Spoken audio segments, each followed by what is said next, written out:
Independent Commission on Infrastructure Corruption, same comment. Too early. Masyadong maaga, it will be suspected as a whitewash commission. It should be us, the investigators, who will ask for a bigger resources, maybe a task force or something bigger like a special commission when we need one, when we can prove that we are already overwhelmed by the volume of workload. Sa ngayon, it's too early. Pangit yung high-level smart aleck moves. That's why I always say, don't be smart aleck high-level officials.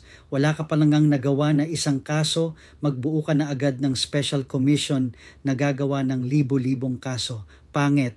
Wait for recommendation from us, the investigators in the grounds. Teka, bakit nga ba si Magalong ang tinalaga mo dyan? Si Governor Bons Dolor ang gumawa ng DIY forensic investigation at personal na nagbring ng evidence sa office ng Presidente at DPWH Secretary. Bakit si Magalong at hindi si Bons?